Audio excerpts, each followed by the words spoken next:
রমজানের সময়ে রান্নাঘরের কাজগুলো খুব দ্রুত এবং অল্প সময়ে শেষ করার জন্য তো কিছু প্রয়োজনীয় জিনিসপত্র কিনেছি, সেগুলোই আপনাদের সাথে শেয়ার করছি।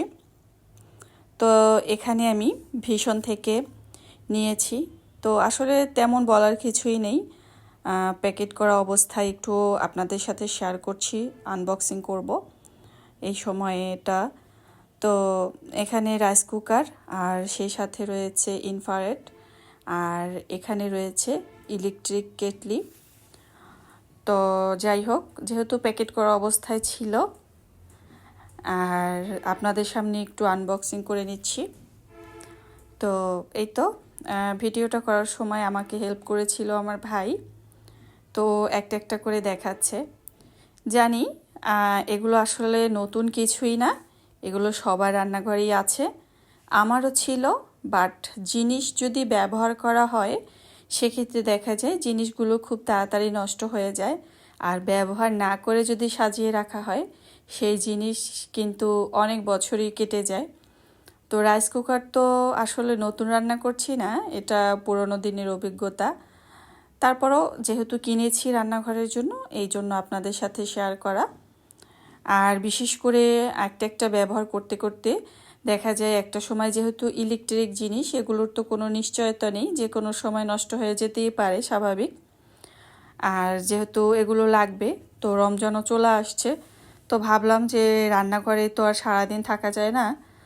আর সব রান্না যদি গ্যাসের চুলাতে করা হয়, এতে প্রচুর পরিমাণে গ্যাসেরও দরকার আছে। তো সব কিছু মিলিয়ে আসলে নিয়ে আসা। তো রাইস কুকারে কিন্তু এখানে ভাত বসানোর জন্য দুই রকমের রয়েছে, একটা ননস্টিক আর একটা স্টিলের। তো এটা কালোটা ননস্টিকেরটা রেখে স্টিলেরটা শুরুতেই ব্যবহার করছি। অলরেডি বেশ কয়েকদিন ভাত রান্নাও করছি। ভাতের চালগুলো এমনিতেই সুন্দর, আর রান্না একদম পারফেক্ট। তো কেনার সময় তো যাদের কাছ থেকে নেওয়া হয় তারা আসলে বুঝিয়ে দেয়।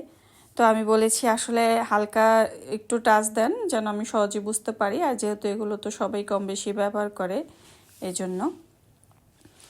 তো এই তো রাইস কুকারের কালারটা কেমন হয়েছে, আপনাদের কাছে ভালো লাগছে কি না, বা অবশ্যই কিন্তু কমেন্টে জানাবেন যে কালারটা কেমন হয়েছে। আমার কাছে বেশ মিষ্টি লাগছিল, তো যার কারণে এই কালারটাই পছন্দ হয়েছে। আর 2.5 লিটার, এটা দেখতেই পাচ্ছেন। আর এরপরে যখন শেয়ার করছি ইলেকট্রিক কেটলি, অনেকের ভিডিওতেই দেখি এরকম ইলেকট্রিক কেটলিতে চা তৈরি করে, খুবই কম আপুদের ভিডিওতেই দেখা হয়। তো আমারও ইচ্ছে হয়েছে যে এরকমের একটি কেটলিতে চা খাবো, সেটা দুধ চা হোক বা রং চা। তবে দুধ চার চাইতে রং চাটা দেখতে বেশি ভালো লাগে আমার কাছে। তো দুই রকমের চাই করে খেয়েছি।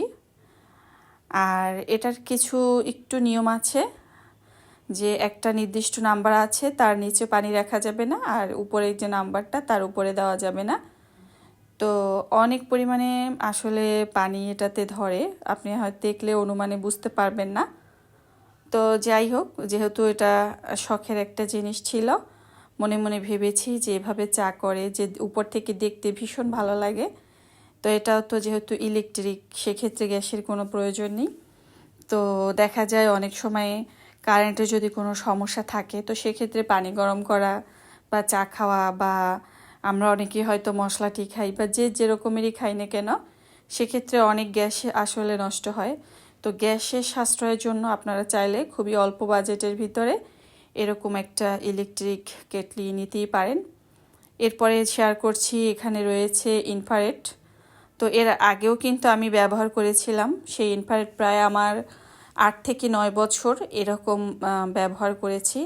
আসলে এগুলো হচ্ছে ভাগ্য, আর তাছাড়া ব্যবহারের কিছু নিয়ম নীতি আছে, সেগুলো মেনে যদি ব্যবহার করা হয় সেক্ষেত্রে দেখা যায় সেই জিনিসটা কিন্তু অনেক বছর লাস্টিং করে। তো আমিও সেভাবেই ব্যবহার করেছি 8 থেকে 9 বছরের মতো। তো আবারও একটা কিনে নিয়েছি যেহেতু রমজান, তো সেজন্য তো আসলে এগুলো লাগবেই, আর কাজকে খুব দ্রুত এবং সহজভাবে করার জন্যই কিনে নিয়েছি। তো এই তো আমি আমার রান্নাঘরের যথাস্থানে বসিয়ে দিয়েছি যেখানে রাখবো। তো ভাবলাম যখন সাজিয়েছি আমার আপুদের সাথে একটু শেয়ার করি, তারাও দেখুক।